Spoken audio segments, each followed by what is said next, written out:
The camera, like when you look back at it, you see some reflection that wasn't there. That'd be creepy. That'd be kind of cool, actually. No, it's listen. Why don't you, the next time you find out that somewhere might be haunted because someone died there, why don't you ask the person that knew the person that died how that person was, and then you find out. Now everything's freaking us out. What was that? The lady was pushed down. That was literally on top, and somehow you just all plopped. Stop. No, I literally just saw that. This is crazy. Oh, we really continue. That's possible to happen. What? Explain to me what happened. You saw it was your And sweater okay, jacket. I just want to tell you right now, be 100% honest and don't add to the drama. Don't add to the drama? Yeah. But the story's gotta add a little drama to it. Well, this story sounds like... You told me to say it straight, it's like... Are you recording on your phone? Alright, no, I basically saw the jacket. Should I? Maybe. That's how we're gonna start it. We'll start by the haunted stories. Armando, though, you should go more into the shoot a little bit. What's up? Because then you Is can. this a new part 2? No, it's the one he had. Who has one? There's a recording? Fuck you. What? No, not you. No, not yet. I just opened, what is this thing called? No, I'm recording already because you guys are talking about stuff. So. Do I look like I'm sucking dick? Do some sounds. Go ahead. There we go. There we go. So unrealistic. I don't know, could you maybe do a more realistic sound? No. We all start doing sounds. Alright. Action. No, that sounds like More like chugging water. you're bad at swimming.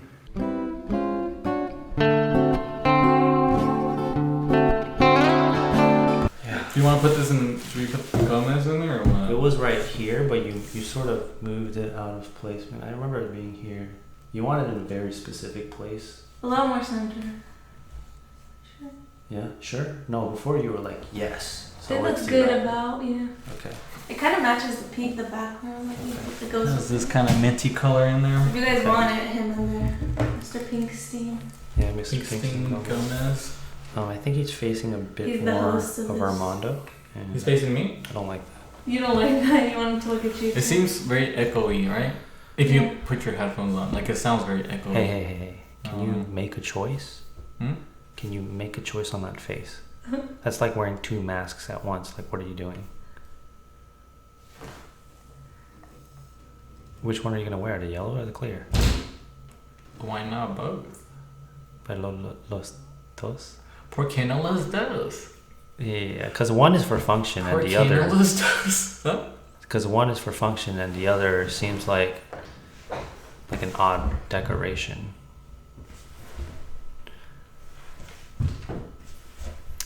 Like it somehow looks like your eyebrows can see and I have Maybe 6 there- eyes. Maybe there is eyes under there. yeah, That's my third eye right there. that's your. Your forehead? You're not covering your third eye. You're My third eye kind of splits in like 2. so It has this kind of like sunglasses shape. That's why it needs it up there. Really, It's too bright in here. you consider that one eye. Mm-hmm.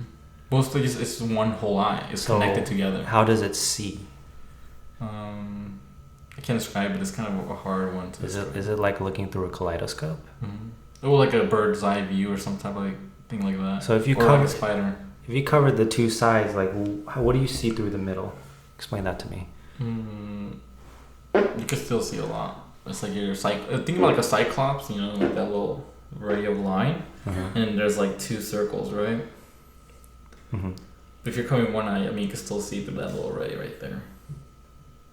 You're seeing. Just look, you can still see. It's just covering. You're kind of covering your. But It's like you're. Imagine you're covering half of one of your eyes. Okay. It's like this, like that. But is there a curvature? Because it's kind of weird. It's like a. Yeah.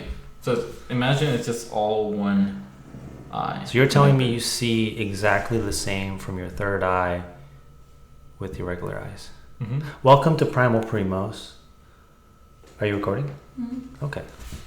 So today's episode is a special one. It's episode 22. I mean, we basically retired our old studio, and I wish we made an announcement about it. We didn't.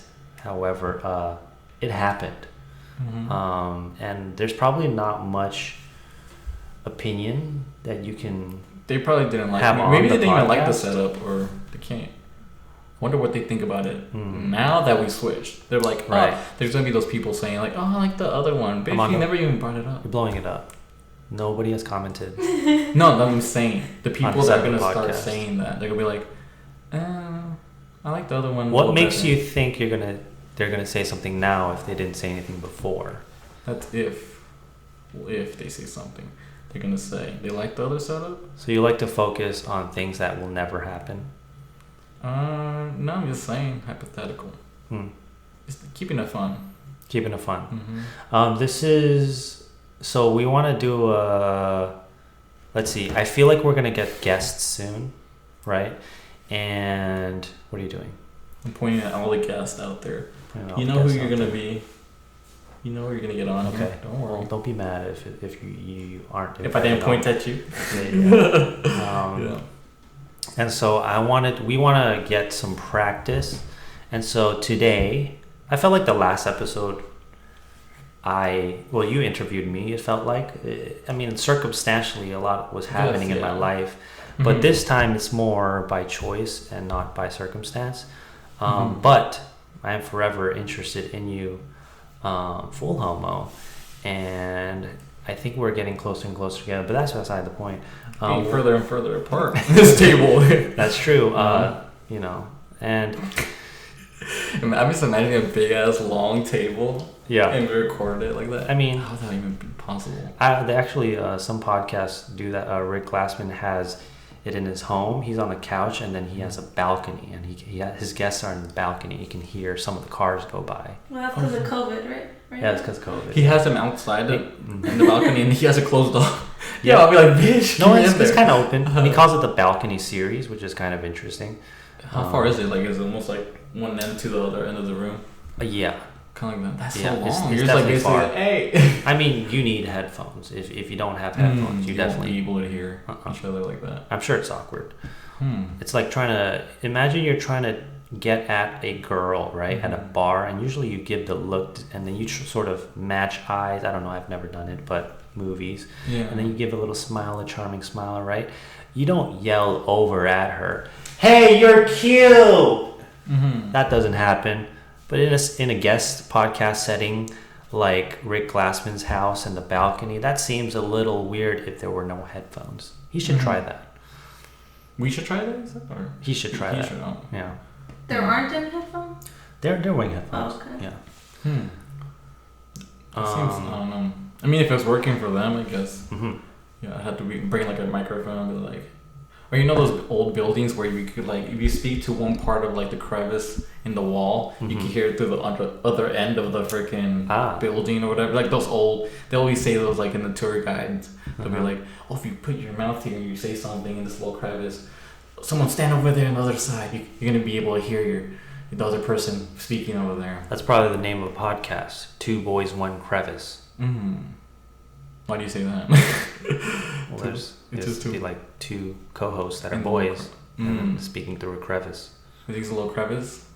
I don't know. I'm just going off of what you said. I guess it could be a little crevice. Not thinking about it, but So I wanna interview you, but okay. So say this is my studio. So you're right? the guy. And then you come into my studio. You're like this, I like. Right. That would obviously not be a first time guest. You don't think so? Posture. They'll be like this. They'll be like. Give me your first time guest posture. They'll probably be like this. Welcome. Okay. My first day of school. Yeah. Why don't I do? No, I think they'll be maybe like this. Maybe they won't know what to do. I don't know. I can't. Can we try different variations of intros? Okay. Okay, let's try the Conan intro. Let's say I'm Conan, and you're coming into the frame. So maybe you could stand up. Let me get out. And you could come in. Yeah. Let me see. Like he'll come in like this, or at least a guest. All right. Celebrity guest, right? All right. He'll come in. Introducing a co-host from the podcast, The Primal Primos, he has 50 subscribers on YouTube, and he's tall, lanky, has some facial hair, and his name is Armando Corral Jr. Round of applause, everybody! Hey! Nice to meet you. Nice to meet you. Oh, hold on a second. Oh, my. Aha! Times are changing. Boom. Get another one. Nice to finally be here. Yes, Thank yes. you for having me. Yes. I need you to cross your legs because that's what Oh, that's what they guest all. does. Yeah, I was gonna do that. I forgot, but they do Okay. that a lot. I can't get my legs here, but they go like this. Can you? What does that sound? Neighbors. Okay, just going down the stairs. I thought they were thumping for us to shut up. Oh yeah, Sure. yeah. Okay. They'll be like this. They'll be like, Can they even see? Can that camera even see? Hey guys, it's the. Can You're a little you? far. The thing is, I can't cross my legs over here. There we go. Paul Rogers, my side man. Can you fire the person who's making noise over there? Tell him it's Conan. And they still do it. Okay. Still do it. So that's one variation. That's one variation. of an intro. Mhm. What other? How would I? The intro. It's things I know about you. So let me try that. So Mhm. let me do the Bobby Lee intro. It's like you shut up and I say all this stuff, right? Like you singing and everything. Yeah. No singing. Oh, maybe. He sings. You sing. Yeah. Okay. What do I do? You are my sunshine, my only sunshine. You make me happy.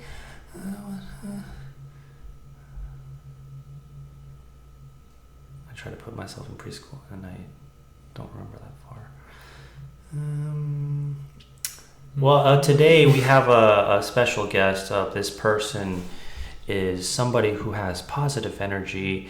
He brings light to the room wherever he goes, unless he's really tired from work. He has 3 sisters, and he definitely has a favorite one, and I'm going to ask him about it today. Which one is your favorite sister? Don't be a lame-o and not answer the question, because everyone doesn't. Today's guest is one of my best friends. And I don't say that just because it's a podcast. Genuinely, if the cameras were off, I would say you are my best friend, one of them. Okay. Oh, no, I don't want you to talk. No, you're not. What did I say? Didn't I set ground rules? Do not speak. Do not speak. And what's the rule? You pass. You continue to be one of my best friends because you followed that rule.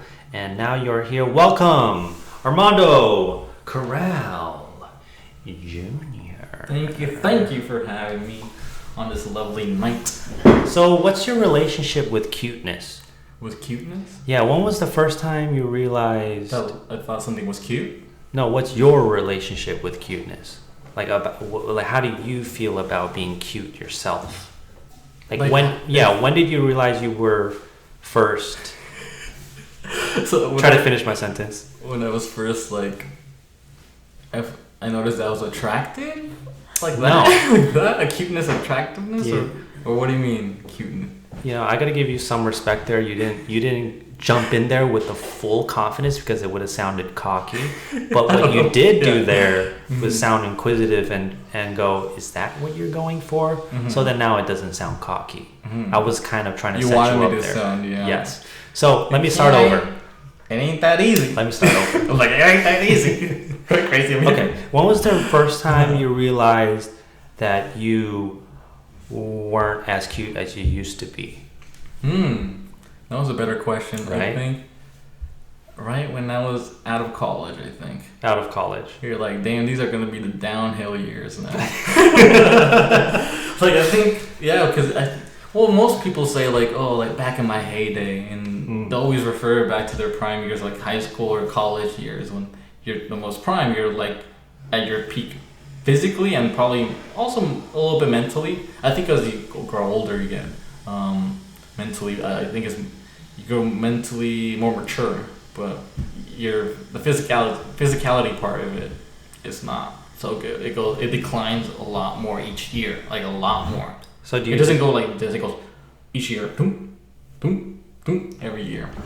I feel like, I don't know, the looks wise, I guess, but mentally, I think you mature a lot more. So you disagree with the fact that men peak around 30 to 34? I would say I think late 20s and then early 30s. I think passing maybe 34 might be around. It's really decline. Either you have to kind of keep it stable, like how your looks are. If you're 35, you have to keep it stable, and you gotta. I guess your maturity, you don't have to kind of keep it stable because it's there already as you kind of grow older. But the looks, it's hard to keep up with. I feel like. Do you, off the top of your head,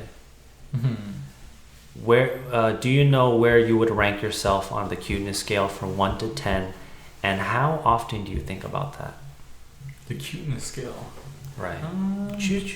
Cute, handsome, whatever word you want to pick. If someone were to call me cute of a girl. Right. Whatever. What's your best? What word do you like the best when a female refers to you as hot, handsome, cute? What do you like? Fucking sexy. Sexy? You no. like sexy? I don't think no one is. Well, which word would which word would make you feel? Don't hold back. I can't hold back on that. No, but I don't know. Well, yeah, like a word like that. Pick a word. I'll pick, I guess, cute. Cute. Okay. If a girl were to call me that, I guess in the rankings, probably like a 7 for sure. So how often do you think about that? Not as much as I did before. I feel like. Right. Nowadays, used to matter to you more? Yeah, it would matter a lot more. I'm like, oh, am I looking good? Like, I want to say, am I looking cute to myself? I'm like, am I looking good? Am I looking hot? Like that. Pre-relationship or post-relationship? This is pre-relationship. And do you think the relationship changed at all, or is it just a it's stage making in me your more? life? I think it maybe it's partly both of them. Like it's a stage in my life, but also making me learn things that I'm like that don't really matter as much. Growing older, I'm like, okay, well, I'm just gonna have to like roll with the age ball. Yeah. Just going along with life. That's just life. I don't think I'm gonna get prettier. I don't know. Maybe I mean, there's some people out there. I mean, who are like still older and they still look good. Like older men still look. There's some out there that are attractive to older women too. Right. So, to younger women. I'm assuming people used to call you cute, like in high school, middle school. Yeah, like more that word more. Yeah, like in high school. Often. It would actually be more cute than hot. It wouldn't be hot. Right. They wouldn't call me like some people would, but it would be. I was more considered cute. Right. Not hot. Cause I think maybe not hot because I wasn't like this big old dude. I just had I guess this slender physique and it was more just baby face, nice smile. Yeah, they'll say I'm a baby. I have a baby face. And I'm like, oh, I like your smile. Did you have braces? This and that. And so they'll be like, oh, you're cute, and they'll be like that. It'll be like that. It wouldn't be like, oh, you're hot. But every now and then, and they'll surprise me. I'm like, oh, you think I'm hot? Right. Okay. So nowadays you don't hear it much, other than maybe your mother. Yeah, my girl. That's about your girlfriend. Yeah. Mm-hmm. So how do you know that in this current stage, Armando Corral, are you less cute than you decided? You feel like you've declined, right? You said that. I think I'm just attractive way, maybe a little bit. I don't think I did like a big old dip, but yeah, I'm starting to get there. Cause I mean, I disagree. Senor Gomez, tell him something. No. Say how it is. It's between me and him. What do you think, Senor Gomez? He thinks I look cute. I think I should turn him around. So where was I getting at? So you say you feel like you're at a slight decline. Is that fair? Do you think that's because people no longer refer to you as cute, or is it because you're actually not as cute?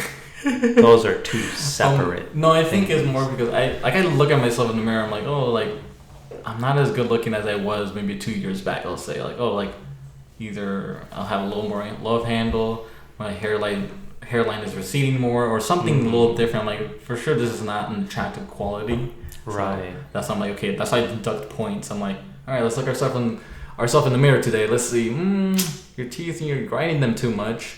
You have a receding hairline. Your shoulders a little small. So you look at all these little qualities, of course. But it's like a quick look. You already know yourself. You already know how you look like. Right. And then, but every time you wake up in the morning, you're like, okay, well, this is how I'm looking like. Is it just how I slept that my hair's like that? I'm like, But you just kind of notice little things every now and then. Do you remember on Facebook there was a LMS? and then there would be a list of questions. Then do you remember what LMS stand for? Do you remember? That sounds familiar. LMS. It was a Facebook thing that people would post on their statuses. Like my status. Oh, that's what it's standard? Right. Acronym? Mm-hmm. And one of my favorite LMS series was when there would be a set of questions. One of the questions would be rate my looks from 1 to 10.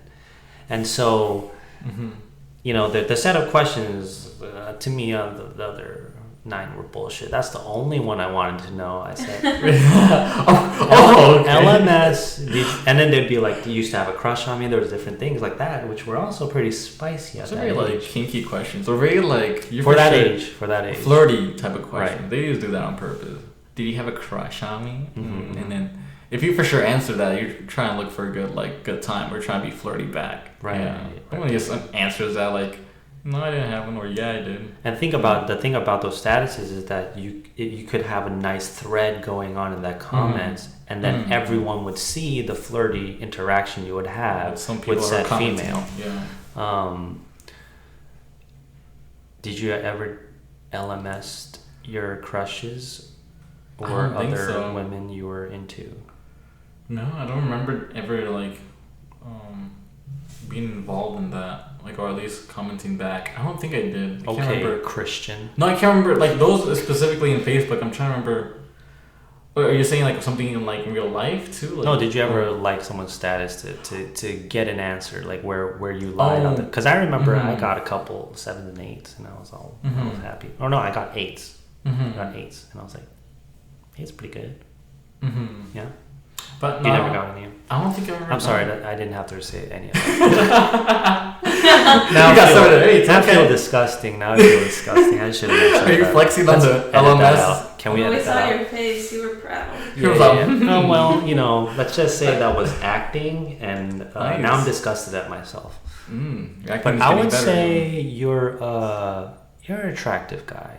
Yeah. Where would you rank me? I think you know what? Sometimes you surprise me. In the track, I show up, you're one of those people you say oh, you dress or you clean up nice. They say that, right? Exactly, and that means you're hitting the 8-9 scale, right? But that also means there's a downside to that. That also means you're most likely a 6 or a 7 on the regular. On the reg or lower. I'm just saying. If you bum up, you're probably a 6 or a 7. But if you clean up nice, you're probably 8 or a 9. In my opinion, I think you're quite the hot shot if you want to impress somebody. So, give me a ranking. So what's between a 6 and a 9? Oh wow, that could be 8. I give you a good 8. Solid 8. I think you're a strong 8. Oh, nice. Yeah. And we're at 8. Don't definitely. I don't want to know what your thing is for me. Just that's weird. You sure? We rank each other. We're just fluffing each other up. I think it's a little weird if we both tell each other at the same time. So maybe tell me another day after this podcast. Yeah. You know what's funny? I feel the same way. I feel like I'm on a slight decline of cute. I'm not mad about it, but I'm not mad about it. And I do think it's because I don't hear it as much. But I have a thing about church grandmas. Church grandmas. Now that I think about it, church grandmas complimented me with all of the things that I wanted to hear. Oh, you're so... Let's go on break and we'll talk a little bit more about church grandma. Nice. Thank you, because I need to go pee. Okay. We're at 25 church grandma. Before you get too deep. Church grandma. Maybe that was 30 minutes ago? 25. Said, I'm sorry, and if you're here, reach out and shake this naked boy's hand. And did you really pass away in the shower? Wait. No, I don't know how he passed away. He just happens to be in the shower. But I was in the shower and I was thinking maybe it might have been a few weeks after he passed away, and I was feeling guilty about it because I was in Oregon for a Bible bowl. It's a long story. I used to go to church on and off until I was 20 to 21, and it's basically like Jeopardy, with Bible verses. And I didn't want to be there. But when one of the pastor's wife was like, "You got to be there." And then I was like, "Bitch, my grandma." Well, I didn't say bitch, but I want to say bitch. Bitch, my grandpa is dying. Yeah. He's like, "Well, you signed up for this." I'm like, "You fucking whore." And then I came back, right? And I was like, I told her my grandpa died, and she's like, "Oh, like." You're still coming next week? No, she's like, "I'm really sorry. But I don't know. It's just like, how about maybe you shouldn't have left, you know?" Yeah. That's what I want. Or show more sympathy. Yeah. Because she wasn't like, yeah. Right. She was just straight to business and not caring about you. So before this cut, like everything was falling in this room, which was quite weird. So if it falls again, something's up. This new set, my grandpa used to live here, and I love my grandpa dearly. And I used to make him laugh a lot. And so I felt as if I was keeping him energized, and he was looking forward to seeing me. At least that's what I thought. And so K-Rod brought up the fact that maybe that he's here as an audience member to so that I could make him laugh again. Yeah. Is that fair to say? So it's a good thing you're in this room doing this podcast. Right. So I kind of have this. I just want to say, after you said that, I had a new air of energy, that this new purpose for this set being here. Is there some sounds going That's on? the neighbors upstairs. Oh my god, it sounds even more scary on this thing. Yeah. Or upstairs, yeah. So back to church grandmas. Church grandmas? Why did I bring up? Oh, church grandmas, they used to tell me all the things that I wanted to hear. Like, they tell me that I'm cute and this. First of all, I grew up in church, so it's not weird to hear that sort of thing because I used to be a kid. But I would wonder, would this ever stop? Would they call me cute forever? And yes, they called me cute forever. They did? Even though I was 21, they'd be, "Oh, you're so handsome." Oh, you. And it would make me feel good. I'm not gonna lie. So I was thinking, that this is what I thought. The potency of femininity does not fade after menopause. What? The potency of femininity does not disappear after menopause, right? Because here are these church grandmas that are post-menopause, right? But they have this. They make me feel attractive as a man. I wouldn't, Oh, that's what you mean by femininity. Right. And that's very interesting to me. And I think in a way that may have been a subconscious reason as to why I continue to go to church. So I think the people that are outside holding the signs that go, "You're going to go to hell," there should be another side saying, "Church grandmas think you're cute." Can I just say it? Why that? Why that? I think that'll bring them to church. We need some merch. Yeah. Church grandmas think you're cute. Oh my god. Right? And see, and then do it like thumbnails. As a YouTuber, we can swap thumbnails, right? So one day, go do the hell thing. Try that, right? See how many people it gets people into church, and then turn it around. Church grandmas think you're cute. Right? Try the different signs. You've done one for so long. Why don't you try another? Because church grandmas can keep young men in church. Keep them intrigued, at least to come by. Yeah. I like to deconstruct my past, and that may be a possible thing that happened. Yes. All right. If you were to go to church to this day, I don't know. To you? I don't know.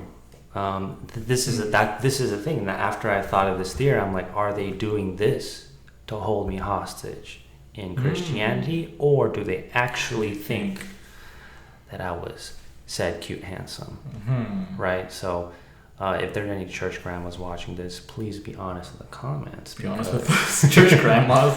Right. And do it in Korean if you have to. I think this is grandmas in general. I think my grandma was very like that too. She was like, "Oh, you look so handsome," especially if I like comb my hair and I put gel on. She'll If be you like, try. yeah, if I tried, basically, she's like, oh, look at you. This is how you're supposed to look and whatever. And I'm like, okay, Grandma, I guess. If you're an action figure, this is what you would sculpt you on. Basically. Yeah. But I think that's more just a regular grandma thing. She does it even inside and outside of whenever I'm right. If I'm not in church. Yeah. And I have not gone to church in a while, so yeah. she'll still say it. She'll say it. And it's not cringy when Grandma does it. No, I guess so. No, right? How they say it. How they say it, yeah. When Mom does it, it's maybe a little cringy. Well, not even cringy. It's more like, stop. Like, you're just embarrassed. Right. It's your mom. She's like, she wants to baby you up, basically. Right. But when Grandma does it, it's more like. I mean, walking Grandma can maybe get you chicks. I don't know. A walking grandma? Yeah. You walking Grandma, and then girls go, across the street. I'm not saying I've done that before, but I am saying somebody has done that before. The way they use their dog, they use their grandma. You probably when... You just said you did it. I didn't say I did it. I'm not saying I did it, but... Yeah, I'm trying to make a point that people use their dogs to get chicks. You can also use your grandma to get chicks. Yo, Grandma, how do I look like right now? Right now, tell me. You look like an ass. I'm like, Grandma, tell me I look cute. Imagine. Yo. Right? And you can actually talk to Grandma. You can strategize with her. You can't talk to your dog. Yeah. Right? That's true. The dogs are... Just to know she's helping you get girls, right? Yeah, So. yeah. I wonder if Grandma will play along though. She'd probably say, that's not how you need to treat a lady. You gotta like go at them naturally. She might help or might not help at all. I mean, there's Grandma the homie, and then there's Grandma the second mom. Right? There's so two which grandmas. grandma Which one are you? have? Yo, which one are you? Grandma the homie, Grandma, I'm gonna tell your mama basically. Yeah. Damn. Why did we bring that up? Oh, I guess the cuteness, right? Right. Let's get off of cuteness for That's interesting. That's a nice, I guess. Has to ease into the podcast, right? And then for me to figure out what my next question is, because Next topic. You're like right. So you got all these cards with you. You're fucking right. Because you don't want to start off with too deep of a question, because then you have this. You tone set. You set the tone for the seriousness, and then if you want to go back to being funny, then you have to actually be funny. I think if you start out loose and conversative, then it warms people up, and then they're ready for the hard hitters. But I could be wrong, because this podcast could go sideways right now. So which one of your sisters do you find more attractive? Not attractive, sorry. That's too. That was in the question. I'm sorry. Do you like better? Deep. It's like, hold on. I'm sorry. Too much. I don't know why I asked that question. Right? I thought of that question yesterday, but I edited it into which one's your favorite sister. So that's more appropriate. That was, yeah, I guess. This one girl, I said, which brother do you like better? Because she had two brothers, and she punched me on the arm. Do you think that She punched you in the arm? Do you think that was warranted? Or should I have been pissed? I was a little pissed at You it. just ask a genuine question, like which one do you like, which one's the better brother, or which one do you like, vibe with more too. Right. Because there's... Everybody has that one brother or sister they vibe with a lot more. Right. You know. I don't know why she got mad. Right? Maybe she's thinking something sexually. I don't know. Maybe. No. She was just like, she's like, I like both of my brothers, and I'm like, it's equal. Well, which one do you really like better? I don't know. Which one pisses you off more? And then she punched me because she didn't want to answer the question, because she left them both. You dodged it. I don't know. You're like. So yeah, I pushed her. Anyway. So I pushed her? Yeah, I pushed her. I kicked her in the ground a couple times, Yeah. So yeah, which one do you like better? Let's be honest. Well, you could probably guess, right? Like, because you said that, right? You could probably guess the which I guess your oldest sister. Yeah, it would be the oldest one. But also, you don't see her as often, so it's easier to like her. No, even when I was, I guess, with her a lot, and when she was here at the same household, I guess, I still thought she was like, I guess, I'm not trying to say the best sister. I'm not calling the other sisters out, whatever. Be candid. But it's more just, I got more along with her. It was more that vibe where you guys get each other, and she got me a lot of the times too. Like she kind of had that same personality a little bit. Like she could be quiet when she can, but she could also be very like conversative and very was extroverted too. So yeah. What's a fond memory you have with that sister? trying to think. Like a moment where you're like, damn, like I'm glad like she was my sister, or I don't know, something along those lines. I don't know. I was thinking of some like moments when she was trying to take care of me in a way. I guess she's a very, I guess, caring person. So I remember when I was younger, I was kind of like sitting on by this like railing. And it was like a thin railing, and below it was like probably like a 10 feet. Oh, not 10 feet. It was probably like a 5-foot drop or whatever. So I was like on the edge of the railing, just kind of sitting on it, being a little kid or whatever. And my sister was like, "Stop swinging from it, or whatever. Stop sitting on that railing. Like, get down from there." Yeah. And eventually, my ass ate shit. I went backwards and hit the back of my head. Right. And she was very caring. She went straight to me, and she was like a motherly figure in a way too. So she was like, "Oh my God, Armando!" Like, and I was crying. I think I was crying, and she was like really worried for me. How old were you? I was probably like, I don't know, middle school maybe. And how many years apart is she? Well, she's 5 years apart. Okay. Yeah. And yeah, so she came right to like, I guess, the rescue or whatever, because I was like crying and I didn't know what to do, and she came up to me and she was like, "Armando, I told you," and then she was just very mad at me, but very caring in the same way. Right. Like, you should have never done that. I told you so many times. Why did you do it? And even the stories in the past that she's told me. She told me this one story when I was a kid, and I was like on those little like, what are those not the carriages, but they're like you can roll around. You're standing. And someone's like someone's pushing you around. Yeah. Yeah. I was on one of those things, and my house is a 2-story house, right? And I was in the top floor by the stairs. It's a manual merry-go-round. That's what it is. Kind of, yeah. Basically, you're moving around yourself. So I was moving around the house, and I got too close to the stairs. To the point, I'm not sure if she pushed me accidentally or she was trying to grab me. She couldn't. So I think she kind of caused it a little bit. I forgot how she did it, but she pushed me down the stairs. She basically kind of pushed me down the stairs. I went basically rolling. So she hurt you to take care of you. In that moment, yeah, she was like super scared. She didn't know if I was dead or not, so she like literally ran to the closet in the room and just kind of locked herself in there. She was crying the whole time.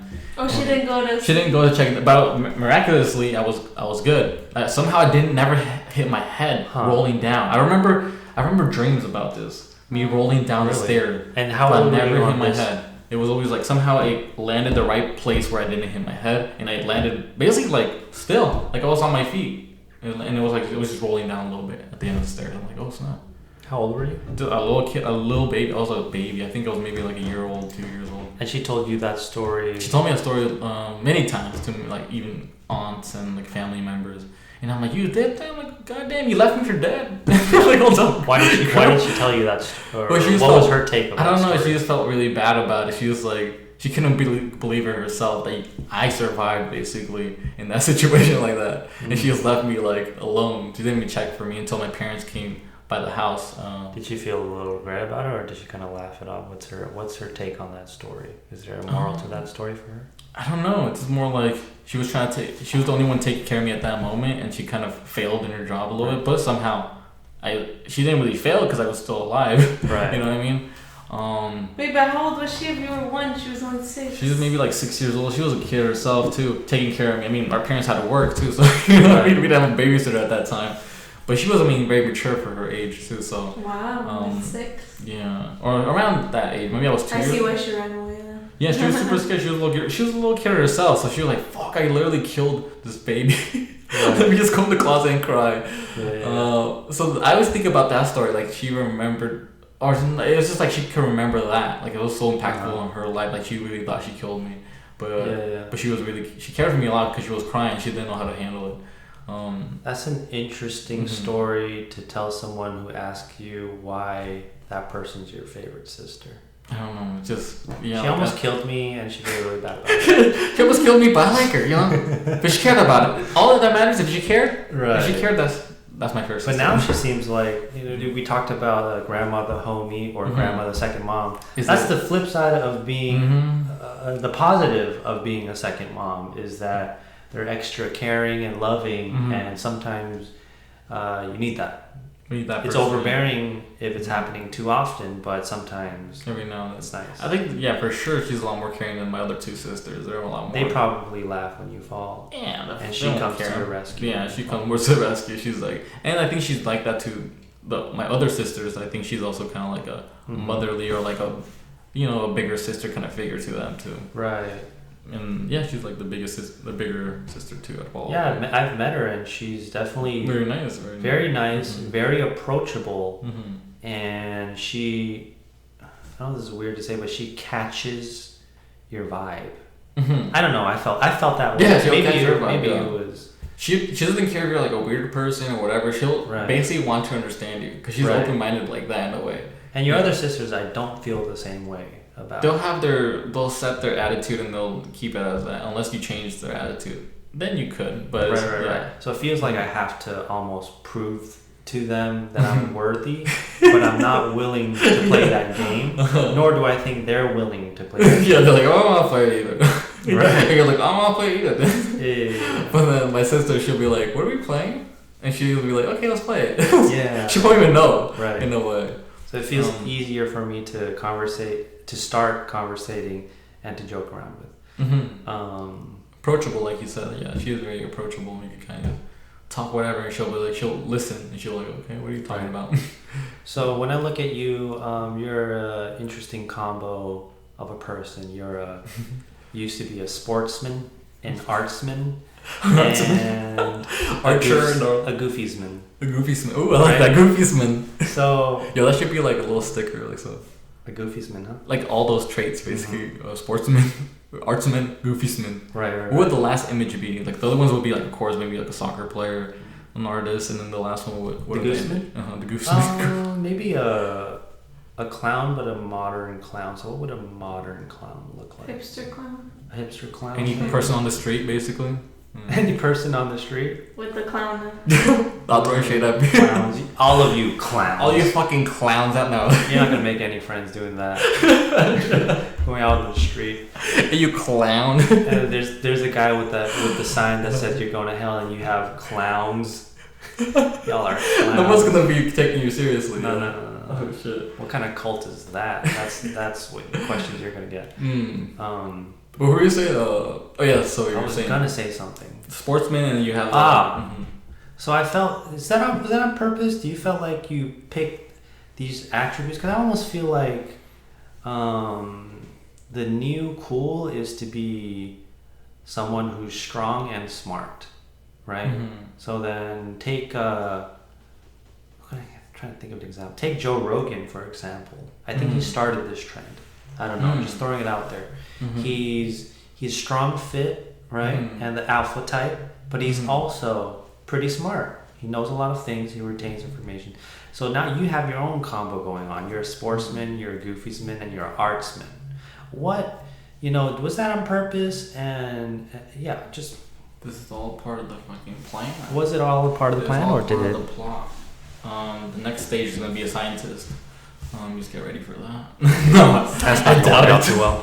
For sure, throw that one out the window. Sure. Or maybe who the hell knows? Bottom of the list. Damn, really? Jeez, I can't be the. At least it's on the list. Okay, there you go. At least it's on the list. I don't mind that.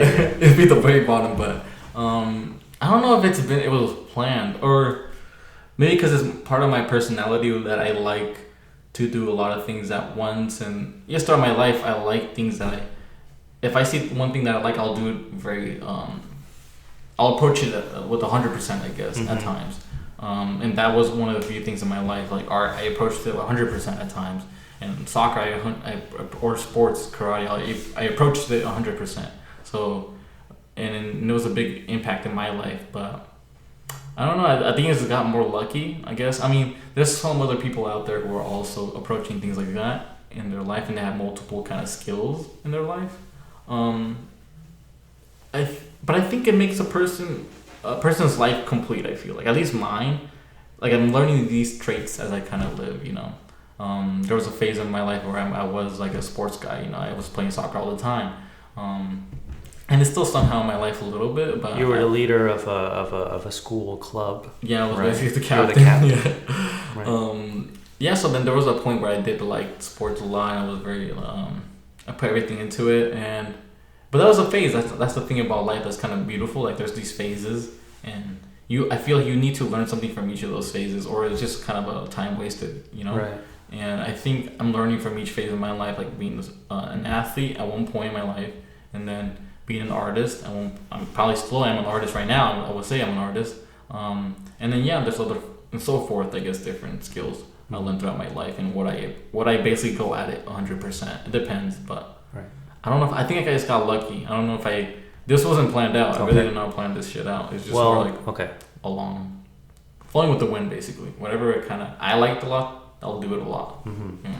Would you say that you are the type of person who would rather be decent at 5 things than be great at one thing? It's like that Bruce Lee quote. Like, I'm more afraid of I'm not afraid of a man who knows 1,000 kicks. Right. I'm afraid of a man who knows 1 kick and just practice it 1,000 times. Right. You know. But life isn't. It's like. Right. Well, it's kind of like that. How you're saying, like, would you rather be just like decent in those 5 areas, or you want to master?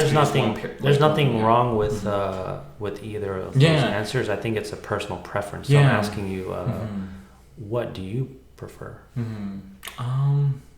It's a hard one because I think I like both. You know, I would want to be a master at one thing by itself, but then somehow my personality, I like other things at the same time. So it's just like I tend to just do so many things at the same time, no matter what. Right.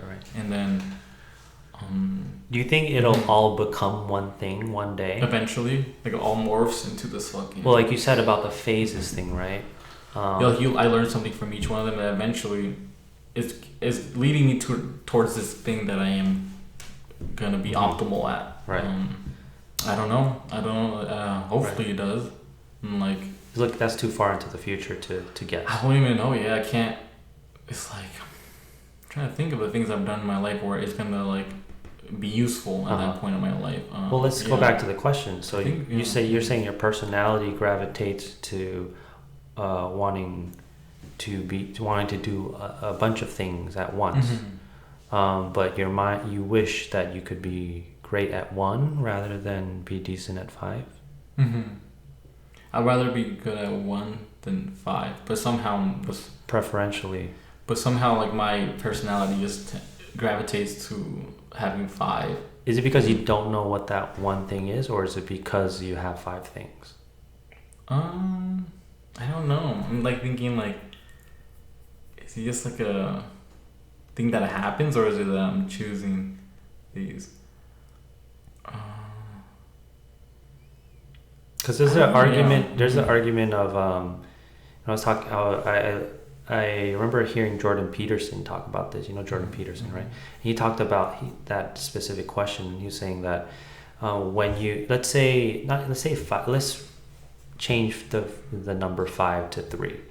If you do 3 things and you get pretty good at those 3 things, then you have the more things you have in your life, the richer your life is. You have a rich life because you get to taste this, you get to taste that, right? But then you do this one thing that is hyper focused, you get really good at the one thing, but you may not have a rich life, right? Because you're only focusing on one thing.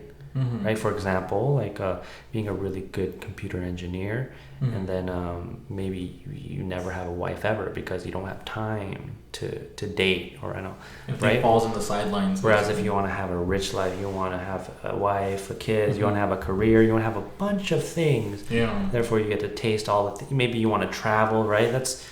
These are all aspects of having a richer, tasty life. Yeah, it's like that commercial, like the Be Thirsty, My Friend, the Dos Equis guy, like the most interesting man in the world. Like he does everything. In the commercials, he shows him like splitting ice, breaking it with his hands, or going traveling, rock climbing without any like gear on. Like it's just like he's the man who could do it all, basically. And that's what they're putting in the commercial. Like you want to be like this guy, basically. This is the ideal guy. Right. But you can't be be Michael Jordan without hitting the basketball gym day in and day out. He can't. Although he was into golf and all that, he stopped basketball to do golf. Right? You gotta. Or baseball. You understand baseball. That's what I meant. Right in the beginning. Yeah. He did golf after. I think he's into golfing as leisure as well. But he did baseball. I remember. Yeah. So in order to be Michael Jordan, you have to sacrifice a lot, which means you may have a less rich life, but a more focused one, and a better chance of being great. that does come with those sacrifices. Basically, are you willing to sacrifice these things, or are you willing to compromise and kind of balance everything that you would want, or that you, at least from I guess my personality, I guess have to balance it out more because I've learned, or at least this is what it is so far. Like I have like all these things where I like. Hold on. How is my framing? Like, can I relax, or do I have to be uptight the whole time? Is this That's good? fine. That's fine. No, what I mean. No. Yeah. Are you Just good? don't go any further than that. Oh, Okay. I was scared to go too back, so I was scared of this. Tilted a little. And, But that's good. Okay. yeah. And we're back. Still recording with the sound? Have you been? Did you even check if you have the right mic actually? I did. You sound like that main character in SpongeBob. Where they were trying to sell the chocolate to. This was like an old lady. Yeah. Remember? That old lady? That The 1 door. second, you heard a class. Yeah, I was like, chocolates! In the room. You said chocolates! She's selling chocolate. And she's like, I love chocolate. I love chocolate. That was such a weird character. What was that? And A bird? then she comes Fish? out, Or- and then she's like a little like pruny fish. Yeah, like, One of the. but it was like a burnt fish, or like it looked very old. She was Like, really old. Yeah. it was such a weird character. I don't It was know. like the grandma's mom. Chocolate. Okay. How do we look in frame? Good. Rank it from a 1 I'm to proud 10. of you. How cute do we look? On Yeah. a 1 to 10. She's like a 2. Well, let's give him. There's something I've learned on YouTube, and there's this guy, and he teaches body language. Oh yeah, I remember those. But he's actually pretty good. He breaks down YouTubers and see what they do good. And there's something called I think it's called a Duchenne smile or something. And it's supposed to be, I believe, I'll edit something in if I said it wrong. Duchenne smile. But it's supposed to be your attractive smile that shows you're bright. You know, they like. So let's try to do it. It has to be natural, right? I can't. Let's You say need to that. show I them can't how think to do it. Well, it's supposed to be like a wide smile that shows your teeth, and it's supposed to be very authentic, which exudes attractiveness of sorts. There's a bad segment for the fact that you guys just had chips. That's true. Anyway, I didn't have chips. That's the reason why I didn't have them. so we're gonna do a countdown, and then on 0, we'll do our best impression of a Duchenne smile. Alright. 5, 4, Think happy. 3, 2, 1, 0. No, I can't do it. I can't. I'm just like, it's like taking a graduation picture. It's like, that. We have to think tilt about. your head a little bit. He like the YouTuber guy. He said, "I think about my daughter, like when she comes home and she hugs me. You know, that's the face I." So think about That's that. the face he wants to make all the time. Like, or why does he say that? Like, No. Sometimes you want to apply the Duchenne smile when you're in, I don't know, great conversation. I don't know. It's like an energy thing, right? I feel like the more you think about it, the less is gonna come out. You know, if you think about. I think sometimes you need to think about it in order to program it. Then when it's programmed, then you don't think about it, right? So if there's something that you're lacking that you could improve on, you need to program it first before it becomes natural. Like you already have, I think, probably a Duchenne smile, so you don't have to think about it. But some people don't have it, so they have to think about it. Yeah, I guess the resting bitch face or something. Exactly. Yes. They're not even resting. They don't even have a trying. Even they're they have a trying bitch face by accident, an accidental trying bitch face. Anyway, we're talking about your jumping from sportsman to artsman and trying to figure out why and how. And so, well, you started out more as a sportsman, right? Yeah, I started out. I mean, I was put into that lifestyle. I didn't choose. Ball life didn't choose me, or you know, right. Someone chose it for me, basically. Right. And as most Mexican boys, you thought about joining the big leagues. The big leagues, right? I mean, I had it already set in my mind. I'm like, okay, I'm gonna go pro after college or high school even. And I mean, I was getting people who were saying that too. They're like, "Oh, you could for sure make pro after this. Like, you're really good for your like age or level too. Like, you're progressing really fast." And I did see that. I saw the potential, and I believe in myself. I'm like, yeah, I believe in my skills. I'm like, yeah, I can do it. And at one point, I think I just there's too much pressure on me that I kind of stopped. And so was it an ability decline or was it a confidence decline? What was probably a confidence decline. At that point in my life, I wasn't as confident. Like somehow, if I have the mind that I have right now, and if I were to put it back in that young Armando's body, that sounded so like weird. But I would go get so many chicks, bitches. No, no. I would probably think like, what are you doing? But then would I be a pedophile? I don't know. Fucking Too no. much thinking for my bro brain. My bro brain. Hey, BP the bro brain. But yeah, bro brain equals bird brain. Bird brain. Damn, so it's all bad. This is bad shit brain. Yeah. But yeah, I don't know. Like, I think I would go back and I would tell myself like, what are you doing? Like, just keep going at least. Right. But I think some of those things in my life, I think, played out for its own reason. I guess I don't know. Maybe just I don't know if I believe in destiny, but it happened, and somehow in that point in my life, I wasn't as confident in going into that path just yet. I mean, people were telling me that I was really good to go pro, and I was like thinking about it too, but I was not. I didn't believe in myself too much, and then I was pressured. You're good. Yeah. You maybe 2 cheese balls at a time. Then we won't hear the crunch of the chips. I didn't even hear it. You heard that? One at a time. One's even better. You heard that crunch? Yeah. I didn't hear the crunch. It's okay. It's too deep in the story. Ambience. It's better. I actually like the echo. I'm starting to think I like ASMR. I like little crunch sounds of chips. Not. What was that? Can you do a non-sexual thing? I do it all the time. What are you talking about? Can we close my eyes and do it? Right, this is your next professional artsman. Let's get over that. Get over all the next. Imagine this is your next thing. ASMR professional. Mm-hmm.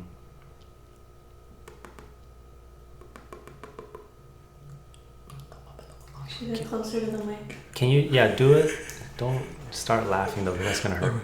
Can you do a thing like you're maybe speaking to me with you're trying to put it to sleep, maybe? Yeah. Okay. Yeah. Alright, Jeremy. Go to sleep now. I'll put this blanket over you and I want you to close your eyes. And count to 10. And when I count to 10, I'm gonna die. No, not yet. Wait, oopsie, I mean. Close your eyes. Yeah, that's not soothing. How's that? That hurt my ears. Oh yeah, my god. There was someone who gave you a chance on the internet and they clicked out of the video. Fuck this That's shit. what happened. Oh my god. Yeah. It's like Omegle, you know Omegle? Like, does he? You kind of do that. Yeah. Well, you sort of did the tryouts now, and so somebody on the internet will probably look at you and tell you whether you have the talent or not. You basically did an American Idol audition for ASMR. All they give you is 10 seconds, you know? They'll be like, okay, they could tell right away if you're good in those 10 seconds. No, all I gave you was 10 seconds. Oh, well, I guess you performed poorly. Okay, not that bad. Yeah, I mean, this ASMR community out there. If there was a button that had the it would have been pressed way before. Yeah. We were talking about that. So yeah. So you used to be a sportsman. Yeah. Do you feel like now that you are no longer as much? You're sort of in a different phase now, right? I'm more like in the just trying to stay active kind of phase. More not like trying to keep fit, basically my fat ass. But no, I mean, but I do implement like soccer. Okay. My training regimen or whatever it is. You know, like that's one thing that I could implement from my past life into now into the present. Like I could use that as a skill to like work out. Like instead of running, I could play soccer because I know how to play soccer. I guess Well, what did I'm thinking what did sports and competition teach you? Because I'm thinking in my head, sports and competition teach you things like being competitive, but also things like fair play, right? teammates, but how do you work with people? Right, so right, kind right. of applies Teamwork, right? Do you feel like those? Do you feel like the things you learned from your, you said past life, apply to this present life? Sure. Yeah, it does. I mean, I think maybe not. I don't think about it, but subconsciously, it probably does help. It has helped me out. Maybe growing up, like how to work with other people, how to like. I think observing. I think as a kid, I observed a lot. I didn't talk too much. There's that one point in my life where I was mute. I wasn't like I didn't speak at all. You know, it was. That's interesting. Yeah, I think I told you right many times, but I don't think they know. But yeah, like I don't know what certain age I was. That's why you talk so much now. Maybe I'm just catching up. They always tell me all that. They're like, "No, you talk." They're always like, I wouldn't even think that about you because you talk too much." Or not too much. Hey, or just talk so much, basically. Yeah. And I'm like, yeah, like I don't know. It was a point in my life where I observed stuff. I didn't want to say anything, and I just pointed at stuff. I wasn't, and I think those kind of skills also apply when I was in soccer. I kind of observed more. I wasn't more like an extroverted kind of teammate where I was like, you know how like in soccer you have to call out to your teammates every now and then. I called out every now and then, but probably the weakness in my soccer game was like I didn't call out too much. I was just like, yo, pass me the ball. Like I wouldn't be like one of those like, yo, pass me the fucking ball. Like you know, they're like all intense. You know what I mean? Yeah. And when I see that nowadays, I'm like, oh, I wasn't that guy who was calling people. Right. Like, yo, pass me the ball, and they'll get super mad. I was more the passive guy. Okay. I was more like, yo, pass me the ball, and then I'll show you what I can do. Yeah. I won't be like mad about it if you didn't pass me the ball because there's those players. Yeah. If we connect with our eye contact, I'll give you a thumbs up. Oh, I don't even know where it went. I was like looking at everyone. I'm like, where's your eyes? I'm like, it's too. I can kind of tell. Yeah, it's a little weird. I'd rather. I can't tell. Rather than I not do that. Well, I can see like a little eyebrow or something around here.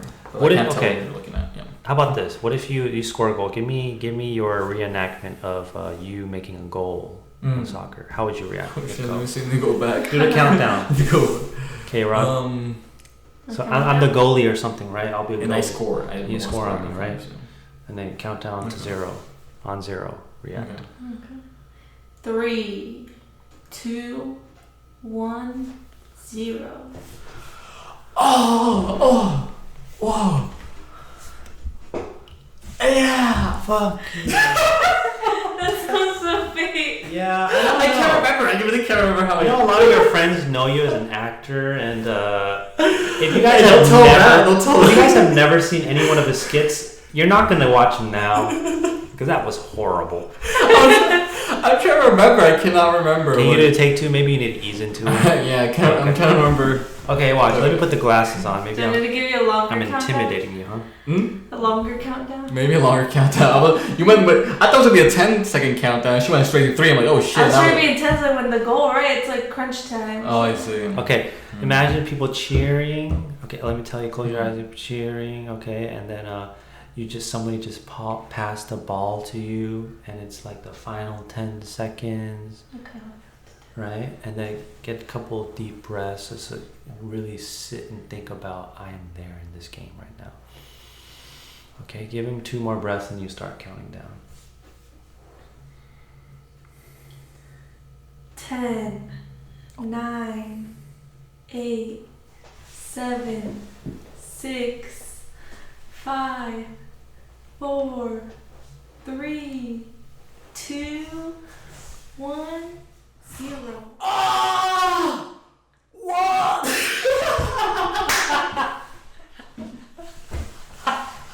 I saw that you're really committed there, and then halfway through it, you realized I probably look really silly right now. Yeah. That's because I was like doing all the soccer moves underneath the table. I was like, oh shit. I'm like, okay, pass me the ball. I remember one specific goal too, but I don't remember how I celebrated. It wasn't bad. I was hoping you committed, at least saw it out to the end. Till the end. Yeah. It was like that Ratatouille scene, like where the rat's tasting all those things, and he's trying to get it all in his mouth, but he's like, oh, I can't get that taste. Like, nah, Right. I don't know if you remember that. Now let's both simultaneously get the reaction of when we refresh our YouTube page and we have 1 million subscribers. Oh Okay? shit! Count it down. Refresh. Yeah, count it down, and then on 0, we're gonna press the button and refresh. Okay. Okay. 10, 9, 8, 7, 6, 5, 4, 3, 2, 1, 0. Wait. You have to. You're gonna press it. I pressed it. I don't know. Oh. I thought we were both gonna press it. Oh shit! I didn't look at it. Okay. Are you wanna look at it now? 1, 2, 3. Bro! Oh my god. Ah! You're not reciprocating, so I can't. I was ready to go full hug, chest to chest. You know? I don't like that reaction. That's what I was You like. didn't like my reaction? I was like, Okay, you react first. Do it again. 3, 2, 1. Random 3. Yeah. It's like no one can react to that moment. I Like, mean, it's why like a not? moment Yeah, you where- can. Well, like it's not there in person. That's like it's It's all hard. you're acting, I guess motherfucker. Come on now. What if? It's like what Okay. if scenarios. Alright. 3, 2, 1. Let's try one more time. Okay. Hey, don't cringe at me. All right. 3, 2, 1, 0. Or are you? Want to press it? No. Oh, Can I press it? Go ahead. I don't know. Let's take a look. Is it selfish that I press it? No, go ahead. No, I I don't. want you to press it. Well, only we both. Okay, let's I press hold your it. hand and you go. You press it. Go. No. That's weird. Then you're controlling me. So it's at the end of the day, you're pressing it. Let's both press it. Let's both press it. Let's all both right. press it. Which finger? Index finger. That's a Or little cliche, right? middle It's two finger, different let's fingers. go. Yeah, we're artists. We're different. No, then that's a fuck you. That's a little too cheesy. That's corny. You know, you don't want to be a fuck where you. get, Fuck bitch. the world. I'm different. No, let's not do that. You're thinking too much. Okay, let's do the pinky. That's not Yeah, ambitious enough. That's too short. That ring. No, you know what? Pinky, because we're Ring is little. bottoms up. You know. You think so? Yeah. All right, let's go. Let's try it out. Okay. All right. You think that 1 million? I don't know how many subscribers. I mean, if we're getting close to the million, we're already in the Okay, the okay. 100Ks. Okay. Okay. Right. Ready? We'll throw a party after this. All right. 1, 2, 3. Bro. Yo. I can't believe Who do we call I first? can't. I'm in shock. I can't even.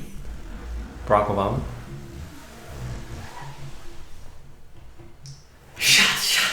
You don't. I'll put music. That's what I'll put a song. And I'll start dancing like I crazy. think we would stand up and start walking away, walking around. I'll be. In, Yo, I feel like I'll be more in shock. That's my reaction. Yeah, I'd be like, holy. Yeah, I'll probably walk off Hey, mom. and I'll play some music. I know you didn't really believe in me in the beginning, but no, we have. And I know Careful Dad's with the plug. gonna say something about money and all that, but we have 1 million subscribers, and I know you don't really know what that means, but this means a lot to me. Here's Armando. We made 1 million subscribers now. Good for you. Oh. I'll make you dinner. We'll bring the dinner. Don't worry. What? But you guys get money from the 1,000 million, whatever. Not really. Mom, I'll talk to you later. She doesn't get it. Oh, she doesn't get it. Yeah. Even if we didn't have 1 million, I don't think it depends on the sponsors how much we get Yeah. paid. Because I mean, if you Ads. ads and Yeah. stuff like that, depends Right. how much. You know what's cool about Mm. ads? I've realized people. So I'm a new fan of the Rick Glassman. Is there a podcast? This is already the second time I've mentioned it, but fuck it. Trying not to be. I'm trying not to be embarrassed about fanboying because I think it's weirder if you don't. I think it's weirder if you don't because then it's like I'm not inspired by anybody. I'm original. No, that's not true. I watched this podcast and he placed the comedic timing of when he puts his ad is great. And I've never thought about ad placement. And well, I've thought about ad placement, but ad placement in terms of comedic purposes. And sometimes the timing, you can time your ads to the point where it hits like a punchline. And that I have not thought about. That would be a hard one to do. I mean, there's a lot of podcasters out there, talk show hosts. They'll do that thing where they're like, "Oh, is your hair looking good?" And they'll say a super I guess it's not artificial. They're just like, oh, your hair's looking a little weird. How about try this freaking, new bottle that we're sponsored by. Right. It's just not natural, but Yeah, I guess in a way where you could really give it a comedic punch. There's an art there, and I'm happy to see that there is. Mm-hmm. That you can be creative. Are you trying? Would you want to do that in the future? I guess if you were to. If I were to do ads, I wouldn't. I would. You wouldn't want to do I would that? Definitely want the ad to feel like a fun project, More, but yeah. also knowing that I could place the ad in a specific part of the podcast that would make it fun. Mm-hmm. Is another thing that I can now think of and go, hey, that's another fun thing I could do with.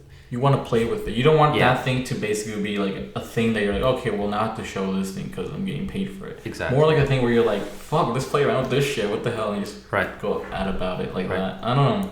It's more fun like that too. I think to us, I don't think we would want to like just, hey, like have a little cut and be like, this is our new, shampoo bottle, whatever.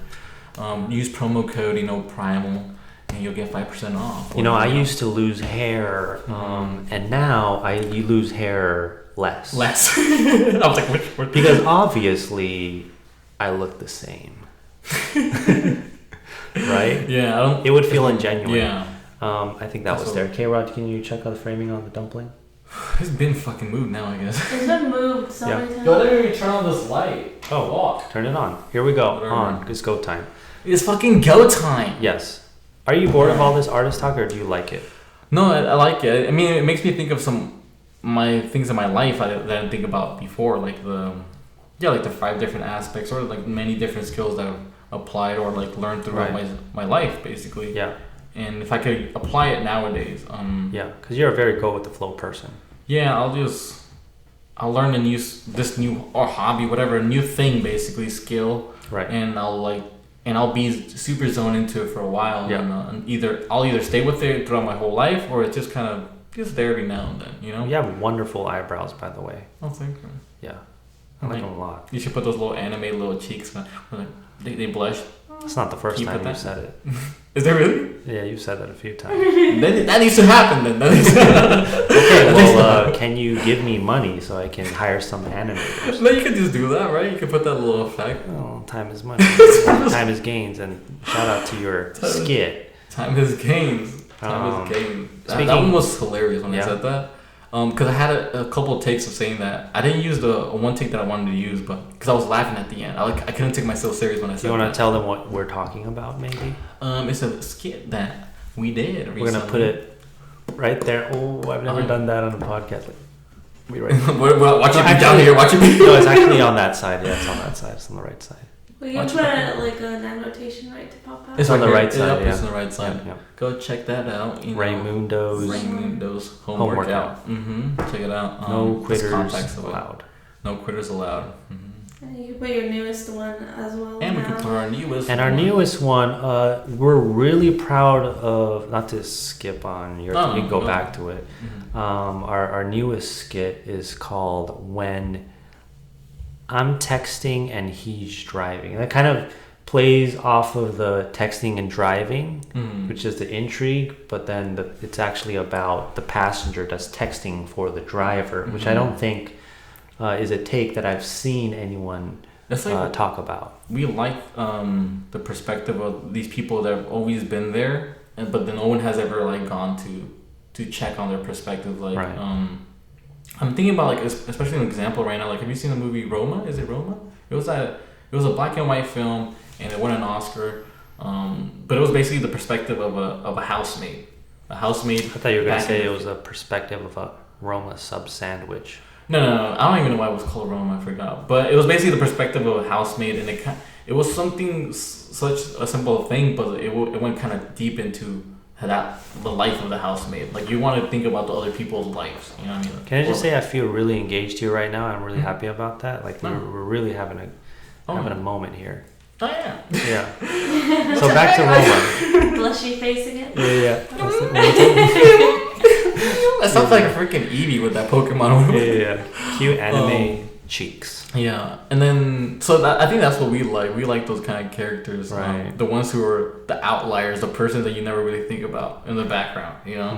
there's always like the same, you know, antagonist, protagonist, or whatever. But we want the other people we never thought about. Bring the side pieces and make them the main pieces. There we go. That's our motto. Yeah. Bring them side pieces. We'll make side pieces are main pieces in my universe. So, okay. Yeah. Another T-shirt. Yeah, another T-shirt. And the so at the end. So ... And the so. Yeah. Never mind. You'll get it when you watch it, because you're gonna watch the whole podcast after, because we had such a good moment.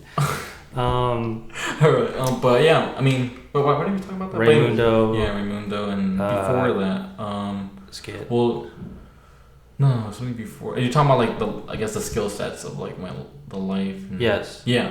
I was gonna queue up a next question, but if you want to talk about, if you had something else to say. No. No. I'm just trying to think. Yeah. Okay. So you're a creative person, would you say? I would say so. Yeah. Right. I guess. Yeah. I would say creative. I guess it depends on what sense, but yeah, I would say I'm creative. I guess I'm not trying to be cocky, but I guess That's not as cocky. Is it cocky? I don't know. I think being creative could be a bad thing. Mm-hmm. I really think so. Because if I you imagine don't, a lot of things. I'm imaginative. You know, Mhm. for sure. That I have a whole world in my mind that can go on forever. You can too. Like we just think about the craziest things. I definitely if you bring it feel up to people. They'll be like, "Yeah, you're really pushing it now." Whatever. you're really out of touch with reality. Yeah. I don't think they ever said that. I haven't said that to you.